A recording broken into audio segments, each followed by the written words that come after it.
In 2022, 345 million people faced acute food insecurity. Grain prices hit record highs. Families from Sudan to Sri Lanka skipped meals. That same year, 4 companies posted the highest profits in their combined history. So who are they, and why have you never heard their names? You're watching Curious Minds. Let's begin. This is the story of 4 trading houses that built the most powerful food system on Earth. We will trace how they gained control, how they profit from crisis, and why nobody has ever held them accountable. The largest privately held company in the United States has no Super Bowl ad, no celebrity endorsement, no logo you would recognize on a shelf. Its name is Cargill. It was founded in 1865 by a grain storage operator in Iowa. 160 years later, it operates in 70 countries. Revenue in 2023, $177 billion, more than Coca-Cola, Nike, and McDonald's combined. The Cargill-Macmillans are one of America's richest but least known dynasties. 14 billionaires in a single bloodline. A former CEO described them this way: "They want to draw the curtain down, not these people." Most billionaire families want press. The Cargill-Macmillans want the opposite. Almost no public photographs, no celebrity profiles, no magazine covers. 6 family members sit on the board. Roughly 88% of the company belongs to descendants of the original founder. For a century and a half, they have kept it private, deliberately. No IPO has ever been considered. No outside investor has ever been invited. But Cargill is only one of the 4. Archer-Daniels-Midland, ADM, is publicly traded, headquartered in Chicago. In 2022, ADM posted a record net profit of $4.3 billion, up 60% from the year before. That is the kind of jump that makes Wall Street analysts pause mid-sentence. ADM processes everything from corn syrup to biofuels. Its Chicago trading floor is one of the most active in agriculture. Bunge was founded in Amsterdam in 1818, making it older than most European democracies. It now operates from St. Louis. Louis Dreyfus started in 1851, when an 18-year-old grain trader from Alsace, France, made a simple bet: buy wheat where it was cheap, store it, sell where the price was higher. That arbitrage model built a fortune then. The same model drives these companies today. Almost nothing has changed in 170 years. The technology evolved. The telegraph became the satellite. The sailing ship became the bulk carrier. But the core logic remained identical: buy low, store, sell high, control the flow. Together, these 4 companies sit between every wheat field and every loaf of bread on the planet. They do not grow food. They originate it, purchasing grain from farmers across 6 continents. They store it in private silos and elevators. They ship it on their own fleets. They process it. They trade it on commodity markets. And they deliver it to mills, processors, and governments worldwide. From the moment grain leaves the soil, these 4 companies own its journey. A farmer in Kansas sells to Cargill. A soybean grower in Brazil ships through Bunge. A wheat producer in Australia loads onto an ADM vessel. The companies do not compete for attention. They compete for access. Think of them as the circulatory system of global food. Blood does not decide where to flow. These companies do. They choose which ports receive grain and which countries get supply first. Critically, they decide when to release reserves they have already purchased. No government committee makes that call. No international body oversees the timing. 4 trading desks in 4 cities decide the rhythm of the global food supply every single day. The reason you have never heard of them is not an accident. Cargill and Louis Dreyfus are both private. They do not file public earnings reports. They do not hold investor calls. ADM and Bunge are public, but their trading operations remain opaque. 70 to 90% market share and almost no public scrutiny. In any other industry, that combination would trigger investigations. In grain, it triggers nothing. No antitrust hearing has ever broken up the ABCDs. No regulator has ever mandated public reporting of their reserves. More concentrated than oil, more concentrated than energy, and far less transparent than either. The grain markets are a black box, and 4 companies hold the key. In any normal year, that arrangement works quietly in the background. But 2022 was not a normal year, and the system these companies built did not just survive the crisis, it fed on it. February 24, 2022. Russia invades Ukraine. Within weeks, Black Sea grain shipments collapse. Ukraine alone had supplied roughly 10% of global wheat exports. Sunflower oil, maize, barley, fertilizer, all frozen. Ports mined, Ship stranded. Insurance rates skyrocketing. The Black Sea corridor, one of the busiest grain routes on Earth, went dark overnight. By May, weak futures hit prices not seen in 14 years. Corn followed. Vegetable oils surged. The UN Food and Agriculture Organization reported global food prices rising more than 20% in a single year. In Lebanon, the price of bread tripled in 6 months. In Yemen, families sold furniture to buy flour. In Somalia, the price spikes hit like a famine accelerant. In Egypt, the government imposed bread rationing for the first time in decades. 345 million people in acute food insecurity. That is more than double the figure before the pandemic. Entire populations rationing calories. School feeding programs collapsing. Humanitarian agencies warned of a catastrophe not seen in decades. And in boardrooms in Minneapolis and Chicago and St. Louis, the ABCDs watched their margins expand to levels they had never seen. Cargill reported a 23% revenue increase to a record $165 billion. ADM posted its highest profits in 157 years of existence. Bunge's CEO told investors on a public earnings call, demand had not weakened since the war began. His exact words, "We remain well positioned to take advantage of the profit opportunities." The SOMO research group calculated it directly. Between 2016 and 2020, the 5 largest agricultural commodity traders posted combined profits in a normal range. Then came the pandemic disruptions. Then the war. Between 2021 and 2023, those same companies saw their combined profits triple. Not revenue, profit. The money left after every cost was paid. 3 times the normal rate. Sustained across 3 consecutive years. No comparable sector showed the same pattern. The mechanism is simple. These companies buy grain from farmers months in advance, locking in a purchase price. When war disrupts supply and prices spike, they sell that same grain at the new, higher price. The spread between purchase price and sale price widened enormously. They did not create the crisis, but the crisis created their best year ever. The mechanism requires no manipulation, just timing and scale. A researcher from the International Panel of Experts on Sustainable Food Systems put it bluntly. The commodity giants making record profits while hunger rises is clearly unjust. What is worse, these companies could have done more to prevent the crisis in the first place. They had the reserves. They had the logistics. They chose profit. That claim centers on one word: reserves. The ABCDs hold vast quantities of grain in private storage networks scattered across dozens of countries. A DM alone has capacity for at least 481 million bushels. That is enough wheat to bake roughly 48 billion loaves of bread. Cargill's capacity, 348 million.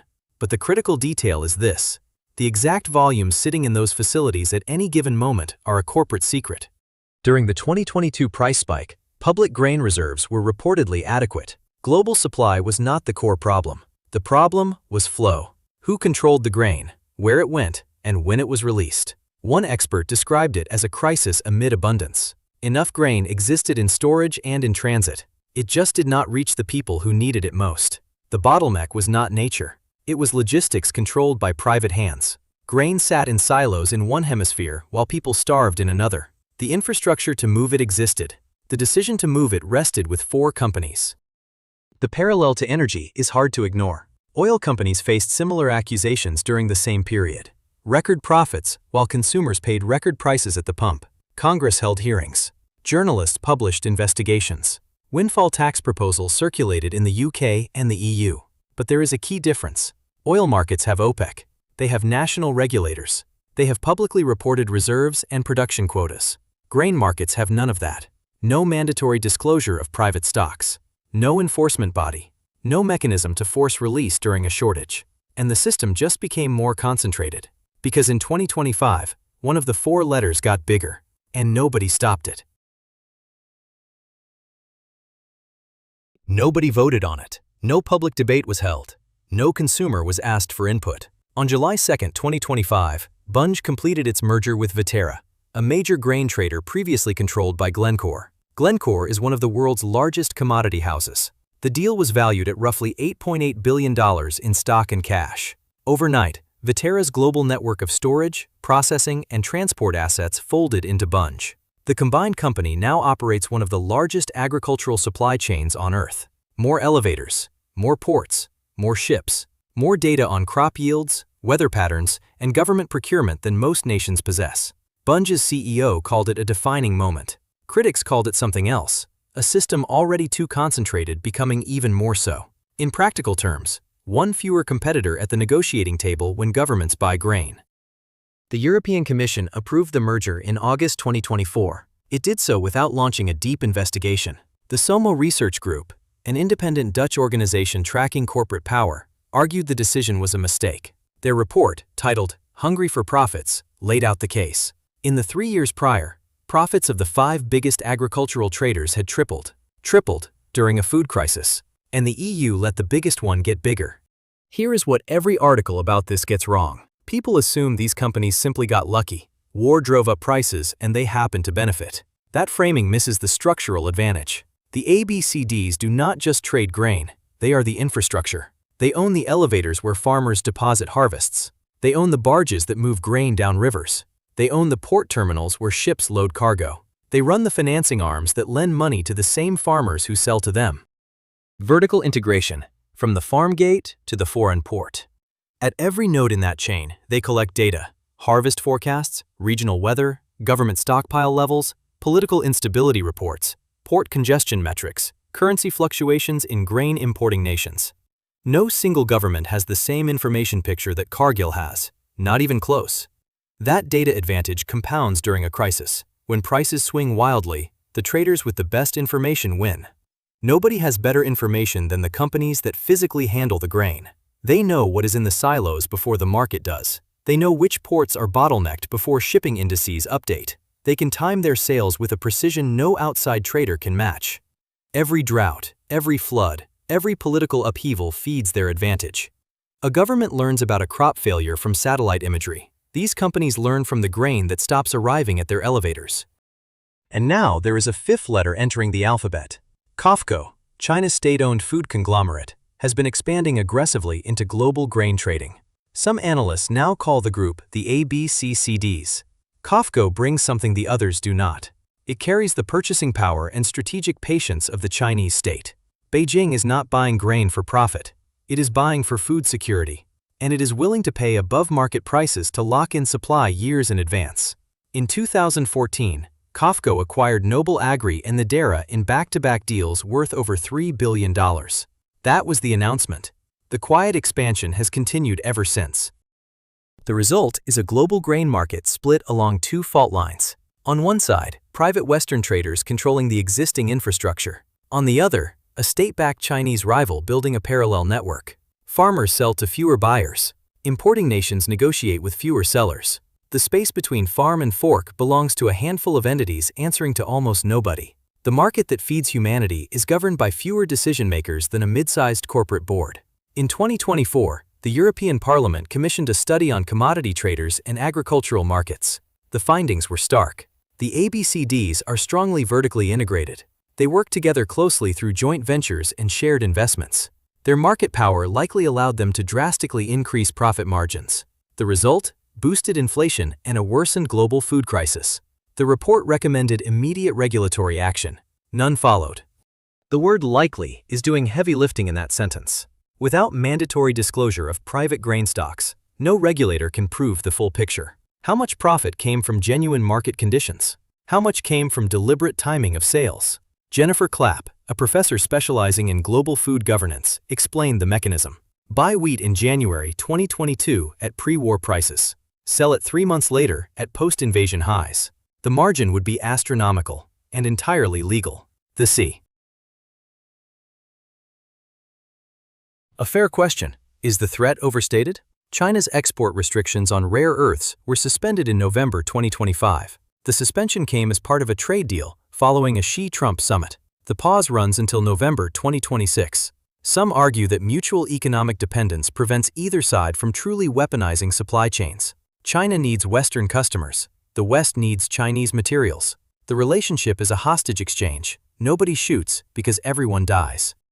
There is also the geological argument. Rare earths exist on every continent. Australia, Canada, Brazil, Greenland, India, all hold significant deposits. Vietnam alone may have the second largest reserves on Earth. Sweden discovered a major deposit in early 2023.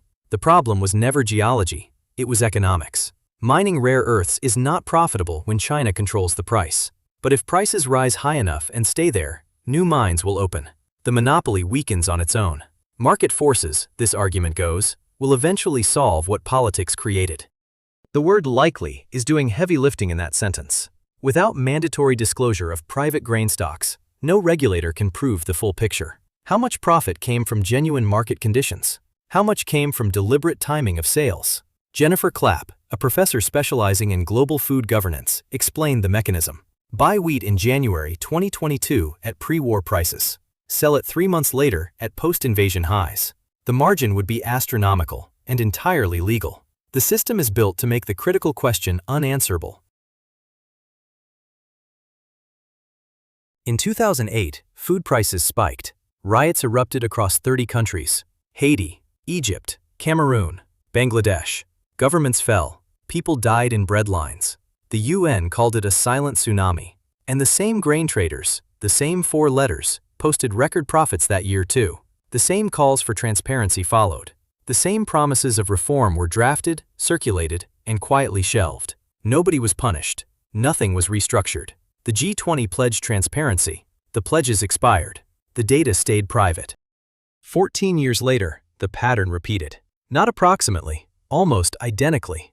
Higher prices, higher profits, deeper hunger. The same companies at the center, the same opacity around their grain reserves. Except this time, the profits did not just match previous records. They tripled compared to the 5-year average.